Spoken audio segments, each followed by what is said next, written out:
Tonton video ini sampai selesai agar Anda tidak gagal paham.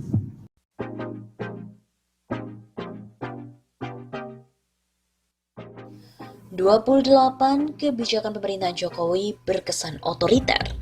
Beginilah rinciannya.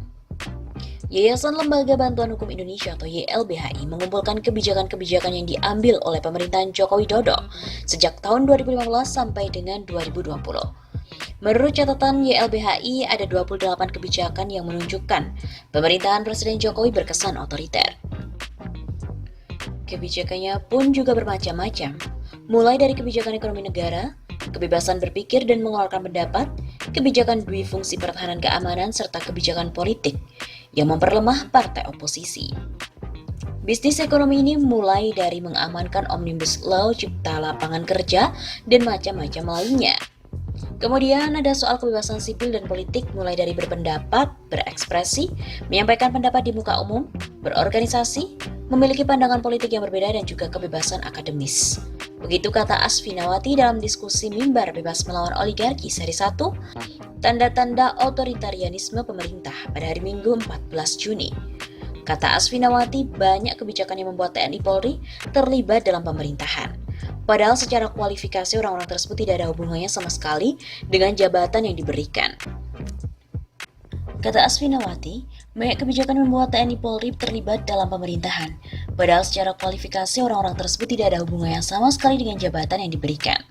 Pelibatan kembali aparat-aparat keamanan tidak hanya di bidang pertahanan dan keamanan, tetapi juga di bidang politik, termasuk memberikan tempat di posisi yang tidak ada hubungan dengan keahlian utama dari orang-orang pertahanan dan keamanan ini. Berikut ini adalah 28 kebijakan pemerintahan Joko Widodo yang berkesan otoriter sesuai dengan catatan YLBHI. 1. Membuat PP pengupahan yang bertentangan dengan undang-undang tahun 2015. 2. Tahun 2015 memperlemah kemungkinan adanya oposisi dengan mengacak-acak parpol melalui melawan hukuman putusan MK.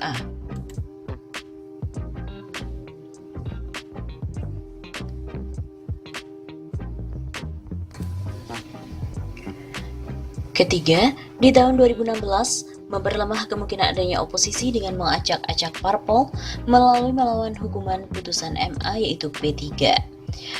Keempat, tahun 2016 membiarkan pembantunya membangkang terhadap putusan MK. Kelima, tahun 2017 membatasi penyampaian pendapat di muka umum melalui PP nomor 60 tahun 2017 yang bertentangan dengan Undang-Undang nomor 9 tahun 1998. Nomor 6, tahun 2017 Perpu Ormas membubarkan ormas tanpa pengadilan. Yang ketujuh, Undang-Undang Nomor 5 Tahun 2018 tentang perubahan atas Undang-Undang Nomor 15 Tahun 2003 tentang penetapan Perpu Nomor 1 Tahun 2002 tentang pemberantasan tindak pidana terorisme menjadi undang-undang mengkaburkan batasan peran TNI dalam urusan pertahanan. 8. Permendagri Nomor 3 Tahun 2018 tentang penerbitan surat keterangan penelitian. Kemudian Nomor 9, hak tidak memilih atau golput dijerat Undang-Undang Terorisme dan juga Undang-Undang ITE. 10. Penggunaan pasal makar oleh kepolisian secara sembarangan. 11. Di tahun 2019 melegalkan kriminalisasi pemilik hak atas tanah dengan dalih komponen cadangan.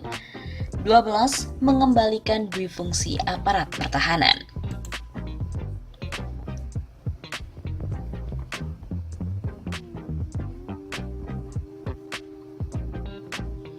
13. Mengembalikan dwifungsi aparat keamanan yang tertuju dan terkhusus pada Polri.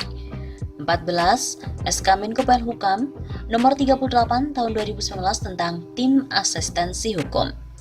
15. Menyetujui SKB tentang penanganan radikalisme dalam rangka penguatan wawasan kebangsaan pada aparatur sipil negara. Kemudian ke-16 tahun 2019 pemberangusan masif hak menyampaikan pendapat di muka umum. 17. Pemerintah memasukkan atau setuju dengan pasal makar, penghinaan presiden dan penodaan agama dalam RKUHP. 18. Operasi militer ilegal di Papua. 19. Pemadaman internet di Papua. 20. Undang-Undang Sistem Nasional Ilmu Pengetahuan dan Teknologi Penelitian. 21. Mengabaikan partisipasi publik dalam rencana pemindahan ibu kota negara. 22. Meminta BIN dan Polri untuk menangani ormas yang menolak Omnibus Law. 23.